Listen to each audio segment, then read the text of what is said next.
আজকের এই এক্সপ্লেইনারে আমরা দারুণ এবং বেশ জনপ্রিয় একটা মনস্তাত্ত্বিক রূপকথার গভীরে প্রবেশ করতে যাচ্ছি।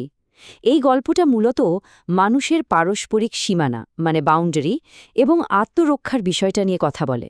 খুব সাধারণ একটা গল্প, কিন্তু এটা আমাদের একেবারে চোখে আঙুল দিয়ে দেখিয়ে দেয় যে কিভাবে একটা খুব সহজ সরল আর ভালো উদ্দেশ্য অনেক সময় রীতিমতো ভয়ঙ্কর একটা রূপ নিতে পারে। তো চলুন আর দেরি না করে দেখা যাক এই রূপকথাটি আমাদের মানব চরিত্র সম্পর্কে আসলে কি শেখায়। আচ্ছা, মূল গল্পে ঢোকার আগে চলুন অতিরিক্ত উদারতা বা আনগার্ডেড জেনারসিটি জিনিসটা আসলে কি সেটা একটু ক্লিয়ার করে নেওয়া যাক। স্লাইডে যেমনটা দেখতে পাচ্ছি, এটা হচ্ছে সম্ভাব্য পরিণতির কথা একেবারেই চিন্তা না করে নিজের ব্যক্তিগত কোনো কঠোর সীমানা বা বাউন্ডারি বজায় না রেখেই অন্যকে কিছু দেওয়ার একটা কাজ। শুনতে কিন্তু বেশ মহৎ মনে হচ্ছে, তাই না? কিন্তু বাস্তবে এই ধরনের অন্ধ দয়ার পরিণতি অনেক সময়ই খুব মারাত্মক হতে পারে, আর এটাই কিন্তু আমাদের আজকের এই গল্পের মূল ভিত্তি। গল্পের টাইমলাইনটা ঠিক এরকম। প্রথমে একটা আশ্রয়হীন সজারু একটা ভালো থাকার জায়গার খোঁজে এদিক ওদিক ঘুরছিল। খুঁজতে খুঁজতে সে একসময় বেশ সুরক্ষিত একটা গুহা আবিষ্কার করে ফেলে, আর সেই গুহায় বসবাসকারী সাপ পরিবার তাকে খুব দয়া করে আশ্রয় দিতে রাজিও হয়ে যায়।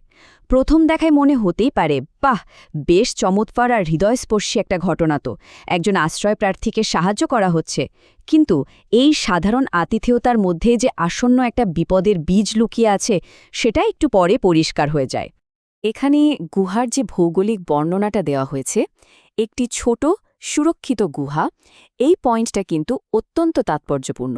গুহাটা ছোট হওয়ার কারণে সেখানে বসবাসকারীদের মধ্যে কোনো ধরনের নিরাপদ দূরত্ব বজায় রাখাটা আক্ষরিক অর্থে প্রায় অসম্ভব। আর এই সীমাবদ্ধতাটাই আমাদের প্রথম একটা হিন্ট দেয় যে কেন এই আপাতদৃষ্টিতে সদয় একটা ব্যবস্থা খুব শীঘ্রই একেবারে অসম্ভব আর বিপজ্জনক হয়ে উঠবে। তো সোজারু তো বেশ আয়েশ করে গুহায় থাকতে শুরু করল, কিন্তু সমস্যা শুরু হতে একদমই সময় লাগল না।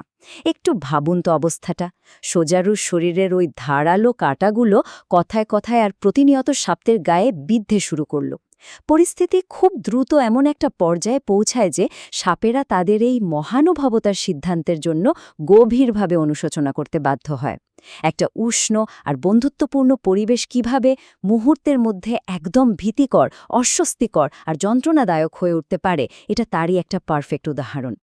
আর ঠিক এই জায়গাটাতে উদ্দেশ্য আর বাস্তবতার এক বিশাল করুণ ফারাক ফুটে ওঠে।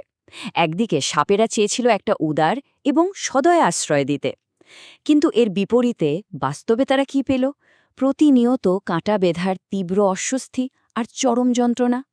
এই বৈপরীত্য আমাদের খুব দারুণ একটা জিনিস মনে করিয়ে দেয়, শুধুমাত্র একটা ভালো উদ্দেশ্য থাকলেই কিন্তু সবসময় হয় না।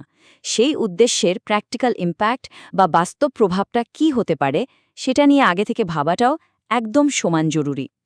এরপর শারীরিক যন্ত্রণা আর সহ্য করতে না পেরে সাপেরা বাধ্য হয়ে একটা পদক্ষেপ নেয়। তারা অত্যন্ত ভদ্রভাবে বিনীত অনুরোধ করে সজারুটিকে চলে যেতে বলে। কিন্তু অতিথির রিয়াকশন কি ছিল? চরম একগুঁয়েমি। সে সরাসরি বলে দেয় যে সে ওখানেই থাকতে চায়, জাস্ট বলাই যায় ঘাড়তি আরামি। এখান থেকে আমরা দেখতে পাই যে যখন ব্যক্তিগত সীমানা বা বাউন্ডারি চরমভাবে লঙ্ঘন করা হয়, তখন শুধু ভদ্রতা দিয়ে পরিস্থিতি সামাল দেওয়া সবসময় সম্ভব হয় না। মাঝে মাঝে কঠোর হওয়ারও দরকার পড়ে। সজারুর এই সরাসরি কথাগুলোর মধ্যে কিন্তু পরিস্থিতির চরম অবিচারটা খুব স্পষ্টভাবে ফুটে ওঠে। মানে ভাবা যায়, সে নির্লজ্জভাবে বলছে, আমি খুবই সন্তুষ্ট, ধন্যবাদ, আমি এখানেই থাকতে চাই। এই কথাগুলোর মধ্যে এক ধরনের অদ্ভুত আর চরম বিদ্রুপাত্মক একটা সন্তুষ্টি আছে। সজারুর কাছে ব্যবস্থাটা তো দারুণ, কারণ সে একটা সুরক্ষিত আশ্রয় পেয়েছে, তার তো কোনো যন্ত্রণা হচ্ছে না। গৃহকর্তার সাপের এই ভয়াবহ কষ্টের প্রতি সে সম্পূর্ণ উদাসীন আর স্বার্থপর। আর এরপরে ঘটে গল্পের সবচেয়ে ট্র্যাজিক বা মর্মান্তিক মোড়, গৃহকর্তাদের বিনীত উচ্ছেদ। সজারুটি অত্যন্ত নম্রভাবে কিন্তু একদম কঠোর একগুঁয়েমির সাথে সাপগুলোকে তাদের নিজেদের বাড়ি থেকেই বের করে দেয়। একটু চিন্তা করলেই বোঝা যায় বিষয়টা কতটা অদ্ভুত। যে সাপেদা একদিন দয়া পরবশ হয়ে তাকে আশ্রয় দিয়েছিল, তারাই এখন নিজেদের বাড়িতে অনাহুত, বিতাড়িত। আতিথেয়তা প্রদানকারীকেই শেষ পর্যন্ত গৃহহীন হতে হলো। এর চেয়ে বড় পরিহাস আর কি হতে পারে? গল্পের এই শেষ পরিণতিটা কিন্তু বেশ ভয়ঙ্কর এবং একই সাথে বিশাল একটা শিক্ষাও বটে। সাপগুলোকে যে শুধু গুহা ছেড়েই যেতে হলো তা নয়, তাদের একেবারে নিজেদের প্রাণ বাঁচাতে বাধ্য হয়ে অন্য একটা বাড়ির সন্ধান করতে হয়েছিল। অতিরিক্ত উদারতার চরম মূল্য চোকাতে হল এই নিরীহ পরিবারটিকে। শুধুমাত্র একটা অবিবেচক আর সীমাহীন সিদ্ধান্তের কারণে তাদের অস্তিত্ব আর বেঁচে থাকায় হুমকির মুখে পড়ে গিয়েছিল। তো এই পুরো টেক্সট বা গল্পটা থেকে আমরা আসলে মূল কি জিনিস শিখলাম? প্রথমত, অতিরিক্ত উদারতা বা সীমাহীন দয়া যে কতটা বিপজ্জনক হতে পারে সেটা। দ্বিতীয়ত, যে কোনো সিদ্ধান্ত নেওয়ার আগে তার সম্ভাব্য পরিণতি নিয়ে চিন্তা করাটা কতটা জরুরি। এবং তৃতীয়ত, নিজের ব্যক্তিগত সীমানা বা পার্সোনাল বাউন্ডারিতে অটল থাকাটা একেবারেই ক্রুশাল। এই শিক্ষাগুলো কিন্তু শুধু রূপকথার জন্যই নয়, আমাদের প্রাত্যহিক জীবনে যে কোনো সম্পর্কের ক্ষেত্রে একদম অক্ষরে অক্ষরে সত্যি। এখন একদম শেষে এসে একটা খুব বড় এবং প্রাসঙ্গিক প্রশ্ন থেকেই যায়, দয়া এবং আত্মরক্ষার মধ্যে সীমারেখাটা আসলে কোথায় টানা উচিত? অন্যকে সাহায্য করাটা নিঃসন্দেহে খুব মহৎ একটা গুণ, এতে কোনো সন্দেহ নেই। কিন্তু সেটা করতে গিয়ে নিজের অস্তিত্ব আর স্বস্তিকে পুরোপুরি বিপন্ন করে ফেলাটা আসলে কতটা যুক্তিসঙ্গত? এই গল্পটা সত্যিই আমাদের বাধ্য করে নিজেদের জীবনের সীমানাগুলো নিয়ে নতুন করে ভাবতে।